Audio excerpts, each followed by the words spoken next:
आसाम मेरे लिए नया नहीं है, यहाँ से हम लोग जुड़े हुए हैं।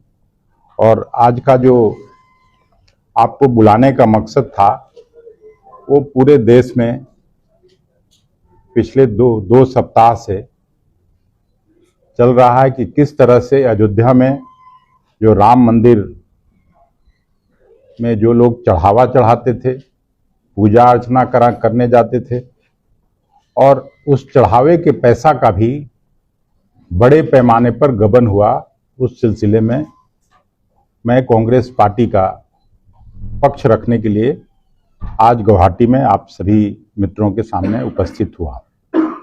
आप जानते हैं राम मंदिर दान घोटाले पर जो ताज़ा अपडेट, सबसे मैं तो बोलूँगा 2 दिन पहले मुख्यमंत्री योगी जी अयोध्या के दौरे पर गए थे।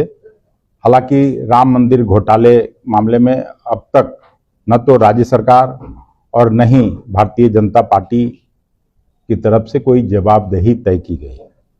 राज्य सरकार द्वारा गठित एसआईटी की रिपोर्ट में कई गंभीर सवाल और विसंगतियां सामने आई हैं, लेकिन उन निष्कर्ष पर अब तक न तो कोई संतोषजनक स्पष्टीकरण दिया गया है और न ही कोई आधिकारिक सफाई पेश की गई है। 3 बड़े सवाल जो हम लोगों के मन में, आपके मन में और देशवासियों के मन में है कि जब ट्रस्ट का गठन खुद प्रधानमंत्री की देखरेख में हुआ तो इस घोटाले की जवाबदेही कौन लेगा। दूसरा सवाल कि अगर सब कुछ ठीक था तो चंपत राय और अनिल मिश्रा के इस्तीफे फिर क्यों लिए गए। और तीसरा, अगर कुछ गलत नहीं हुआ है, जब कोई कार्रवाई नहीं हो रही है, तो सुप्रीम कोर्ट की निगरानी में जो कांग्रेस पार्टी का डिमांड है कि स्वतंत्र जांच से डर फिर किस बात का सरकार को लगता है।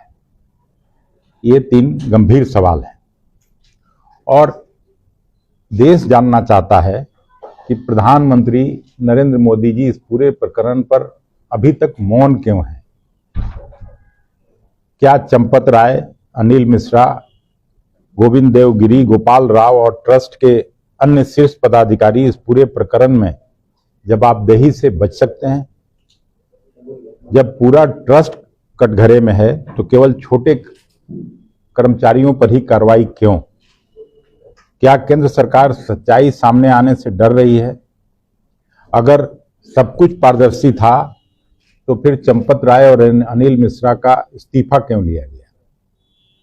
गिरफ्तारियां शीर्ष स्तर पर अभी तक क्यों नहीं हो रही हैं। फिर जो हम लोगों की कांग्रेस पार्टी है उसका जो प्रमुख मांग है कि सबसे पहले तो प्रधानमंत्री नरेंद्र मोदी जी को आकर देश के सामने जवाब देना चाहिए। प्रधानमंत्री को स्पष्ट करना चाहिए कि ट्रस्ट के गठन, शीर्ष नियुक्तियों और प्रशासनिक निगरानी में उनकी सरकार और प्रधानमंत्री कार्यालय की क्या भूमिका रही है, इस पर स्पष्टीकरण देना चाहिए। और इतने गंभीर आरोपों के बाद वे अब तक मौन क्यों हैं। तत्काल गिरफ्तारी, जो दूसरा हम लोगों का कांग्रेस पार्टी डिमांड कर रही है कि चंपत राय, अनिल मिश्रा और इस पूरे घोटाले में शामिल सभी प्रभावशाली व्यक्तियों के विरुद्ध तत्काल एफआईआर दर्ज किया जाए और उनको गिरफ्तार किया जाए। फिर सुप्रीम कोर्ट के निगरानी में एक स्वतंत्र जांच हो। कांग्रेस पार्टी का ये शुरू से डिमांड है। पूरे प्रकरण में दूध का दूध और पानी का पानी तब तक नहीं आएगा जब तक सुप्रीम कोर्ट की निगरानी में नहीं हो। श्री राम जन्मभूमि तीर्थ क्षेत्र ट्रस्ट को तत्काल भंग किया जाना चाहिए। वर्तमान ट्रस्ट को भंग करके उसमें धर्माचार्यों, प्रतिष्ठित नागरिकों, प्रशासनिक विशेषज्ञों और स्वतंत्र सदस्यों के साथ एक नई पारदर्शी और जवाबदेह ट्रस्ट गठित किया जाना चाहिए। 5वां, चढ़ावे और चंदे का पूर्ण फॉरेंसिक ऑडिट होना चाहिए। राम मंदिर के लिए प्राप्त समस्त चंदे, चढ़ावे, भूमि खरीद, आयोजनों और व्ययों का स्वतंत्र फॉरेंसिक ऑडिट कर उसकी रिपोर्ट सार्वजनिक किया जाना चाहिए। भगवान राम किसी राजनीतिक दल की संपत्ति नहीं है और वे करोड़ों भारतीयों की आस्था हैं। भगवान राम के नाम पर जुटाए गए धन की कथित लूट और उस पर पर्दा डालने की हर कोशिश देश की धार्मिक चेतना का अपमान है। हम लोग पहले से भी, और मैं तो हाउस में भी एक बार भाषण किया कि हम लोग भगवान राम के पुजारी हैं और ये आरएसएस और भारतीय जनता पार्टी भगवान राम के व्यापारी हैं।